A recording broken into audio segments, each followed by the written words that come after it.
pemirsa, ibadah sehari-hari yang kita bahas kali ini di Butiran Ilmu adalah kerukunan hidup beragama.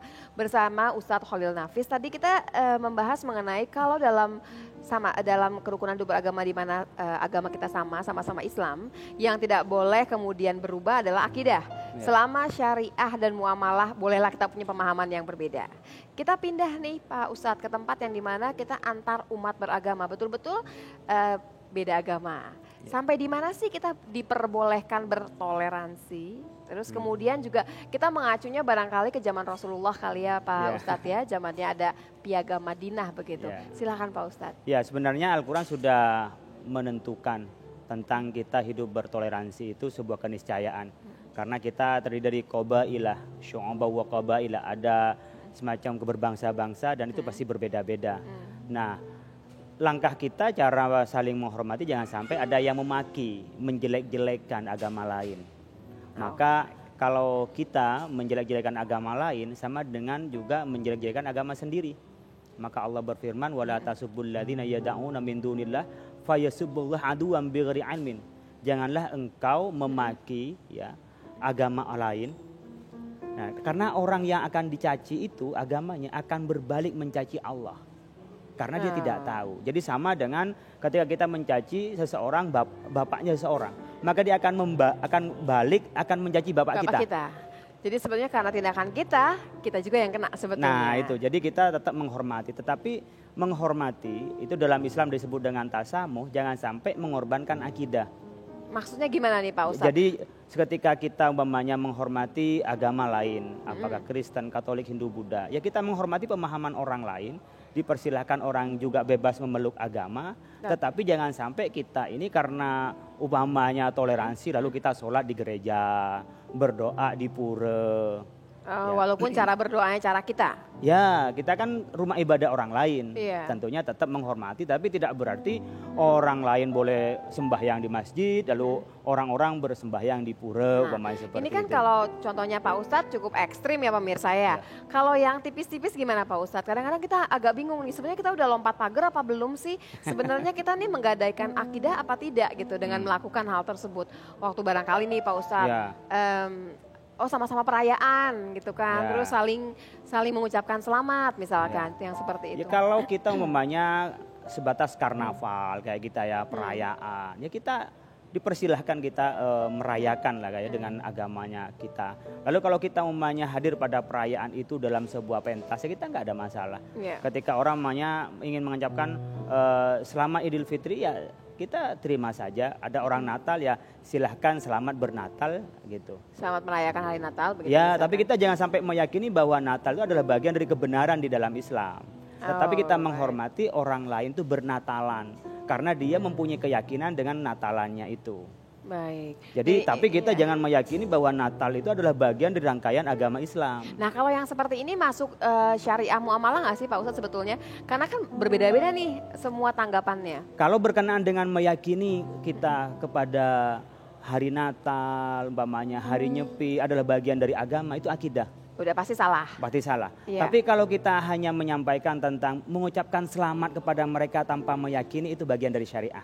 Saya ingin mengutip ada sebagian yang berpendapat bahwa mengucapkan selamat hari Natal itu adalah hukumnya haram, gitu ya kan. Ada yang seperti itu karena apa? Ini satu dari khawatir kita itu punya keyakinan bahwa Natal bagian dari Islam. Oh baik, ini jadi ada latar belakangnya loh sampai kemudian disebutkan haramnya. Ya, tapi kalau kita berteman selamat ya, selamat merayakan. Saya pikir menghormati teman bertetangga itu saya pikir ya silakanlah tanpa kita meyakini adalah itu bagian dari keagamaan kita. Kalau atau membenarkan itu bagian dari ajaran agama yang benar gitu. Iya, ada satu lagi barangkali Pak Ustadz yang kita jadi antara bingung nih. Sebenarnya kita udah lompat pagar atau belum. Misalkan ada perayaan umat agama lain yang kemudian ada atributnya. Terus karena ya mau tidak mau pakai menggunakan atribut tersebut karena ikut dalam perayaannya misalkan. Kalau semacam simbol-simbol itu kan nggak ada masalah. Simbol itu kan hanya pemaparan saja. Seperti halnya orang berpakaian batik, simbol dari Indonesia. Orang banyak pakaian, oh ini kok ini adalah pakaian dari agama tertentu, tanpa meyakini.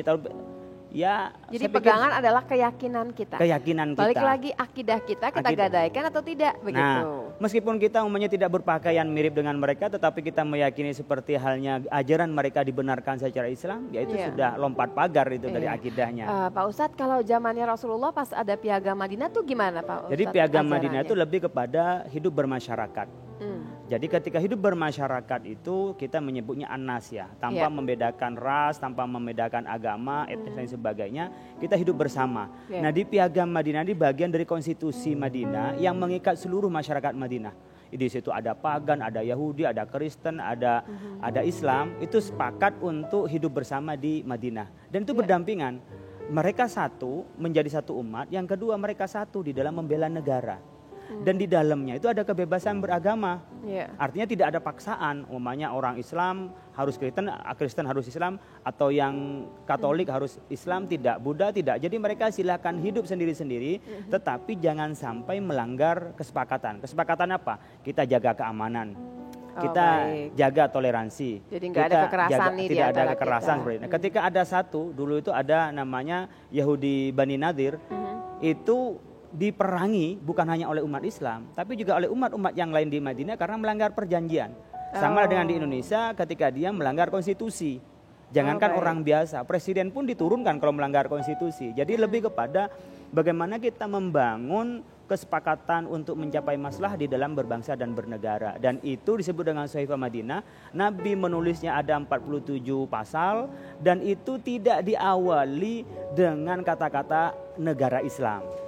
Jadi gimana Pak Ustadz? Jadi di situ pun juga menghormati perbedaan-perbedaan dari masyarakat yang ada di Madinah. Tidak menyebut ini negara Islam, ini tidak menyebut khilafah, ini tidak menyebut daulah Islamiyah, tidak menyebut nama negara, tetapi intinya di dalam adalah membangun kesepakatan untuk mencapai maslahat, membangun toleransi, membangun bela negara, membela kebebasan beragama. Jangan sampai di antara mereka ada yang terputus atau yang terhalangi hak-haknya untuk melaksanakan agama. Iya, kan kalau mencermati apa saja yang terjadi zaman Rasulullah itu sebetulnya kan banyak sekali gambaran yang kita dapatkan juga sekarang sebetulnya kan Pak Ustadz, itu banyak ajaran yang kita akan dapatkan.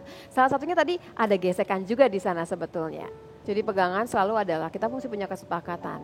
Dan yang paling penting kalau kita misalkan sebagai umat Islam adalah jangan sampai akidah kita kemudian tergadaikan. Kalau kita sudah meyakini apa yang jadi akidahnya orang lain atau agama lain, begitu ya Pak Ustadz? Tentunya kita ingin menghormati akidah agama orang lain sebagaimana agama kita ingin dihormati oleh orang lain. Oleh karena itu di dalam proses kerukunan beragama di Indonesia ada di situ kesepakatan menyiarkan agama. Jadi menyiarkan itu ya silahkan kita menyiarkan kepada penganut kita di rumah ibadah kita. Ketika kita ingin berdakwah keluar ya sebatas di mana dia tidak menyakiti orang lain, tidak boleh memaksakan, tidak boleh kita masuk pada ranah-ranah tempat lain yang itu menimbulkan konflik atau menimbulkan kecurigaan. Kalau misalkan agama lain yang kemudian melanggar, bagaimana Pak Ustadz? Sama sebenarnya, kita di dalam kesepakatan itu kan dalam posisi yang sama, bahwa kita di dalam NKRI ini, negara kesatuan ini kita bangun bersama, dan yang menjadi kesepakatan kita adalah sesuatu yang menjadi kebaikan bersama, tidak hanya satu kelompok. Nah pemirsa, sesaat lagi kita akan bahas lebih jauh dan kita juga mempunyai seorang tamu yang nanti akan bercerita kepada kita bagaimana sih hidup dan melaksanakan kerukunan hidup beragama di daerah di mana Muslim itu menjadi minoritas, bukan mayoritas seperti di negara kita. Sesaat lagi di Butiran Ilmu.